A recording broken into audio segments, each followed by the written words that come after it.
you coming back to school with me? We could have done it all so easily. Hi, my name is Craig Thompson-Wood. I am the board game teacher. Thanks for coming to the classroom.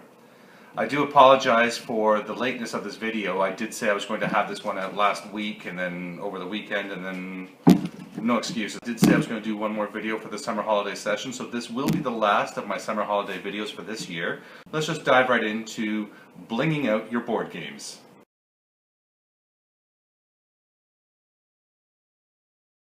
Now, by blinging out the board games, what I'm talking about is taking a board game that you already have and giving it a little special something to make it that much more fun to play.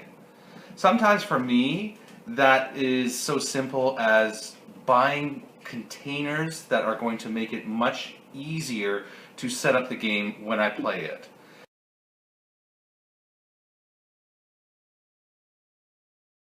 So for example, just at the dollar store the other day, and I bought this screw stack canister because they are a stack of canisters, and you unscrew them and then you can put stuff in there, and that one screws on top, and so you can get all these things together neatly contained. So it makes for great containment and easier setup. The setup is not the fun part of the game. So let's get past the not so fun parts and get to the more fun parts. Now, you remember I showed you before, I've done a demonstration for Guardians Chronicles, and in Guardians Chronicles I have all kinds of containers and things in there, and there's lots of baggies for cards to organize the different heroes and things, different kinds of containers for dice and such, and even small little baby containers like this. I think these are for salad dressing. You know, look all over the dollar store when you go to the dollar store. That's all I can tell you is I find some in the kitchen section, I find some in the Tupperware section, I find some in the craft section. A little scavenger hunt every time you go to the dollar store. So that's my first suggestion, is just containers. Bling out your game with containers.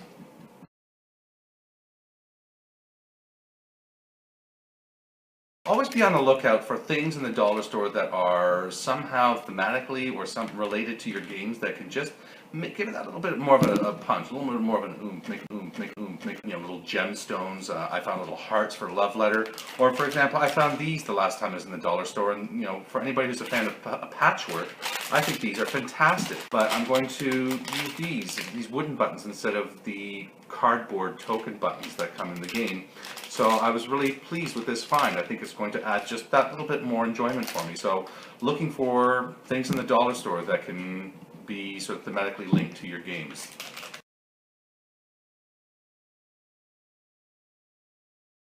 The next one I was thinking about was how you could take a piece that you have in the game and somehow enhance it.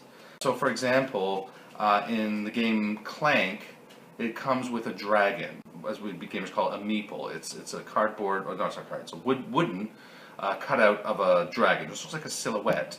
And I was kind of thinking, thought, you know, if you want to keep it simple, keep it silly, you know, I came up with this, you know, googly eyes. You know, if you want to googly eye some of your figures in your games, you know, if it just amuses you, even if it doesn't amuse anybody else, it amuses me, so I'm keeping that one.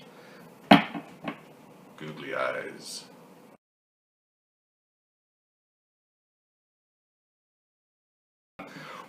I really don't like games which use cubes all the time. Some games which need the cubes for particular reasons, but in this case, the cubes were just cubes. They were representing, you had red cubes for meat, green cubes for vegetables, and believe it or not, brown cubes for poop.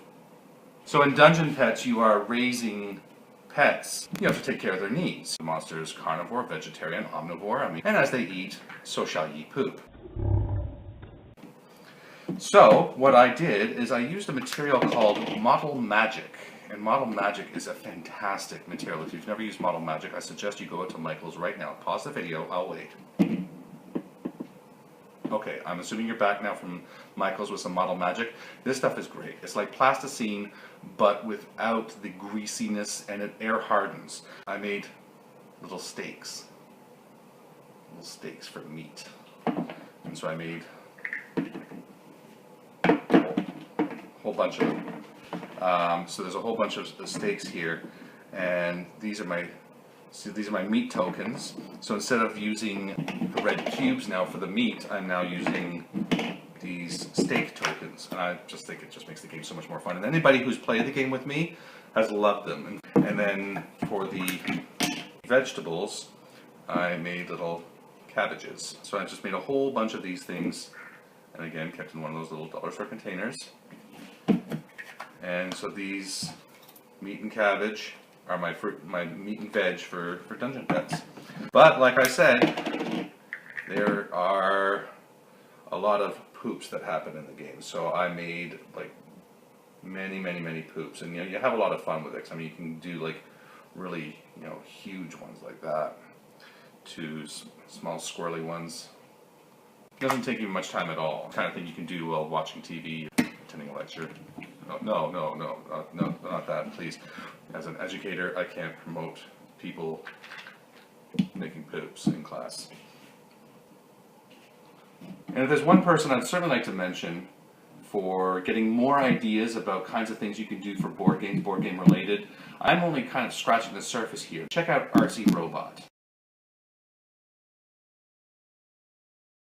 ArtsyRobot does a whole show about making edible things like cupcakes and cookies and things like that that are sort of look like board game pieces, all the way to crafts and craft ideas and things that again inspired by board games. Check her out as well. I mean, there's just a lot of fun ways to be creative and do some artistic things, especially if you have nothing to do over the summer holidays. Don't tell your parents that you're bored.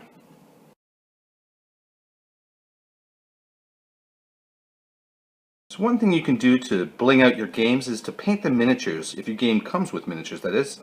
And a lot of games these days are coming with miniatures, and very rarely will you find that the miniatures are pre-painted. But these miniatures here are from the game Super Dungeon Explorer. I've mentioned this one before.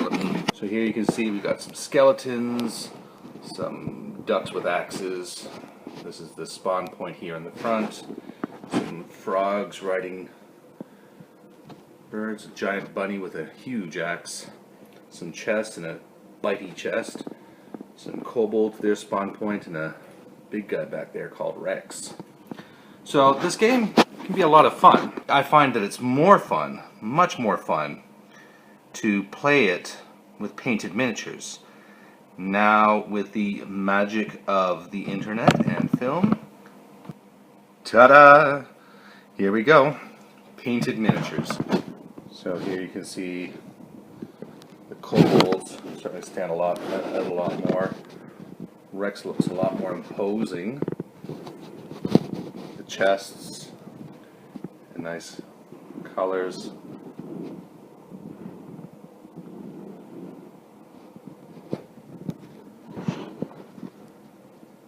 Everything just tends to pop out more and just looks so much nicer when it's painted. I mean, playing a game with painted miniatures, I find, makes a game so much more enjoyable, so much so that when I really enjoy a game and it has miniatures, I do make efforts to paint them.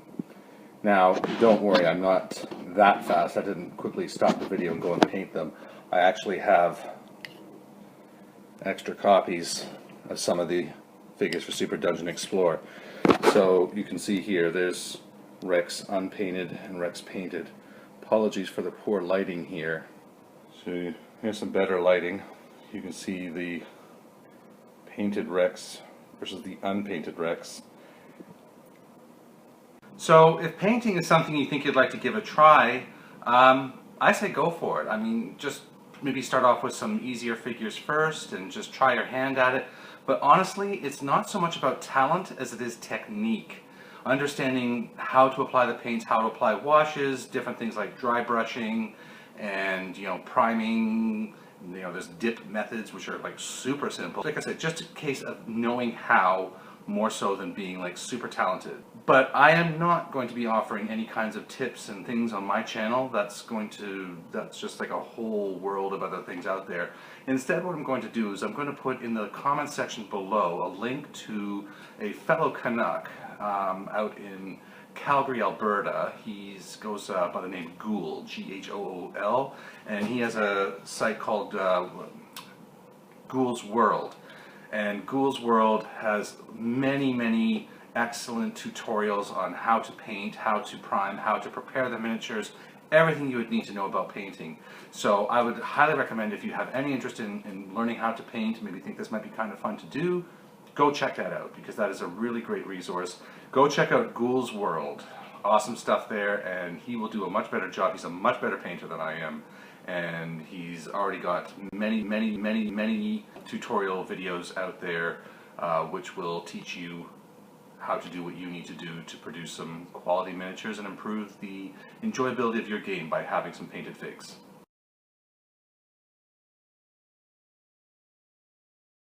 So that's going to be it for today's episode. Thanks very much for coming out again.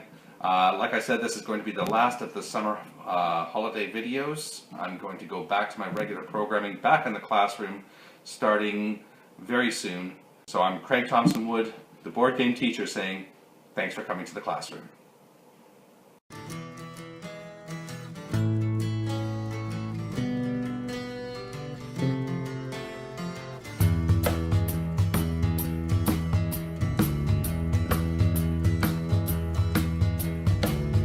Are you coming back to school with